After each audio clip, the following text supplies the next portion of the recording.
What I would do, I would pass the HEROES Act. It has all the money and capacity to take care of each of those things now. And the idea the president is still playing golf and not doing anything about it is beyond my comprehension. And the Republicans were told, I don't know if it's true, there's 22 Republicans say they won't vote for anything. Well, there ought to be at least a dozen of them have the courage to stand up and save lives and jobs now. We should be doing it now. President-elect Joe Biden, isn't that nice to say? President-elect Joe Biden is urging immediate action on the next round of COVID economic relief. But Mitch McConnell has sent the GOP-controlled Senate home for Thanksgiving, the exact thing that all the doctors say is dangerous, leaving millions in limbo, including the restaurant industry. The House has already passed a bill that includes billions for independent restaurants and small firms. But according to the New York Times, a pending Senate version includes aid to big chains that are not strapped for money. Joining me now, Congressman Tim Ryan of Ohio, Melba Wilson, president of the New York City Hospitality Alliance and the owner of Melba's Restaurant in Harlem, great place to go, and Jamila Robinson, food editor for the Philadelphia Inquirer. I want to get Tim Ryan, I have to ask you this because I think all too often, people in the world don't realize the impact of what Congress does, right? So I want to take you on a little journey to Niles and Youngstown, Ohio. There's a place there called Vernon's Cafe, right? They make these great, it's the banana peppers and the oil, the hot peps. You know, I've had these before. I used to live in the area. How does the House bill help a restaurant like Vernon's? That's a family-owned place that only has 2 locations. Well, listen, I just went up 10 points in the polls because I got you to say hot peps on national TV. So I appreciate that. But yeah, I mean, Vernon's, Leo's, you know, our catering, Giuseppe's, we've got all these great local restaurants, but they're at the back of the line because all the PPP money got eaten up by the big dogs. And so now what the restaurant bill does, which is included in the latest version, is if you have $1.5 million or less from revenue from last year, you go to the front of the line for a couple weeks, and then the others can follow after. But at the very beginning, it's those smaller family restaurants. They feed us. They pay for the waitresses and the waiters and the bartenders, the people who are on their feet all day long. They're working catering jobs, and they're left out. And that's what Mitch McConnell's version will do. It will leave them all out. So again, this is about getting to the working class people, and working class people are small business owners, and that's what this bill does. And we hope we can get it moving once Joe Biden gets in office. Jamila Robinson, there is a great piece in the Philadelphia Inquirer about the economic impact of COVID on restaurant workers. I think we overlook it's not just the waiters and waitresses, but it's the cooks, it's the staffing people, sometimes it's even the farmers.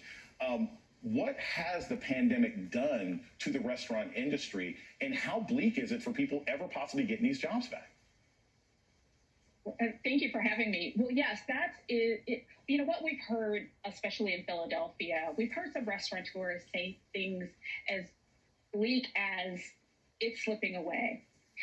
We've had new restrictions in not only in Philadelphia, but across the country in places like Chicago, Michigan, which is changing indoor dining, eliminating indoor dining. And for some restaurateurs, that means that is eliminating the one thing that's probably keeping them open for the winter. What we're already seeing in Philadelphia is some restaurants are saying they're not going to be able to stay open and are going to try to reopen in March. It's really problematic for a lot of the workers, the front of the house, the servers, the people who actually bring the food to you are looking at unemployment once again. These are folks who were laid off from March until June and then came back when outdoor dining was allowed. But it's really, it really changes the entire system for all of the people who bring you food. It is the, as you said, it's the dishwashers, it's the bussers, and a lot of restaurateurs have been trying to stay open, but the pandemic is really, it's really been making it hard for them. Melba, you have a fantastic restaurant called Melba's in New York. I've been there several times. Joy's had parties there. We really, really enjoy your restaurant. And yet, here in New York City, there were just a new announcement this week that restaurants can't stay open past 10 o'clock, and there have been openings and closings. It's like the worst game of Simon Says ever. How do restaurants in major cities hope to survive? And going forward, just with rents not being changed, what do you think is going to happen to the New York dining scene?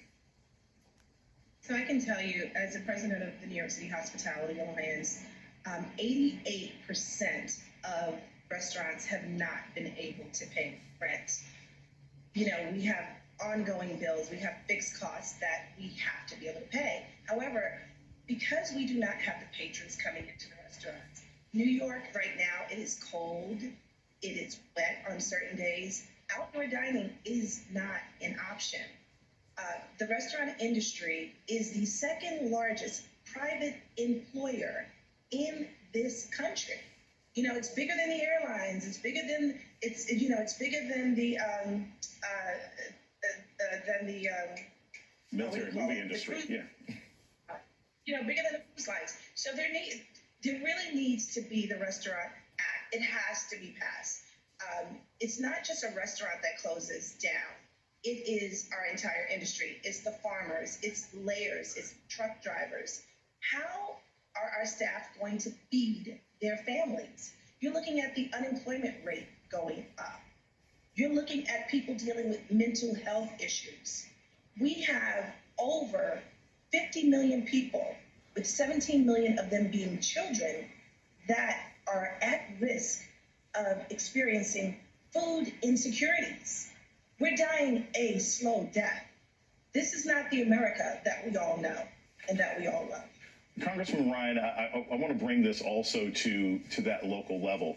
When restaurants close, and you talked about, Vern, you talked about Leo's, Giuseppe's, when restaurants close, it's not just the people who lose their jobs. It's not just the Little League teams that don't get supported, but also those restaurants are responsible for filling food banks that people often need this time of year. Can you talk about the impact of that when it comes to food insecurity in the Mahoning Valley and Northeast Ohio? Well, the vision of what happened in South Texas last week with the videos of all of those cars, same thing was happening in Youngstown a couple weeks ago. The Purple Heart vets in the local county in Mahoning County, which is Youngstown, they fed 4,000 families a couple weeks ago. I mean, that is unheard of, that we have that need. And the cars pulling up were, middle class cars. I mean, people who, but for the pandemic and the way this has been handled, they had decent jobs. They weren't great jobs, but they were able to feed their family and pay the bills. And so this is hitting everybody in the community. It is devastating. I appreciate your other guests bringing up the mental health issues, because that is not. We thought it was going to be, coming in 6 months. It's here now. The stress level, the anxiety. I get more texts about people saying, "Look, I'm going to have a nervous breakdown." We had hundreds of people in Ohio say they owed $20,000 in back pay for their unemployment. I mean, can you imagine? How am I going to get Christmas gifts? All of this is happening. And I will just say that Mitch McConnell, this is the most anti-business, anti-small business approach I've ever seen in my almost 20 years in Congress, to just cut these small businesses loose and pay them lip service over all these years. And Mnuchin's also getting rid of some emergency monetary and loan programs for small businesses. This is throughout the administration, and the president's playing golf. I mean, give me a break. You're pro-business. The Democrats are the ones who are trying to resuscitate. And there's one last point. I remember being at these restaurants during the argument over the Affordable Care Act. And I would have some conservative people grab me as I walk in. You can't do this. You can't do that. You can't pass this government takeover and all that, all the talking point. And I'll never forget, a couple of the waitresses pulled me aside and said, I was a little younger then, they said, "Honey, you better pass this. We need that health care." And those are the people that are getting cut loose here, those workers in the small businesses, and it's shameful. And there is something that can be done. Thank you so very much, Congressman Tim Ryan. There's something that can be done. We have Governor Inslee out in the Pacific Northwest. He's handling it. Some of these governors need to get involved too. Thank you so very much, Congressman Tim Ryan, Melba, and Jamila Robinson. More AM Joy after the break.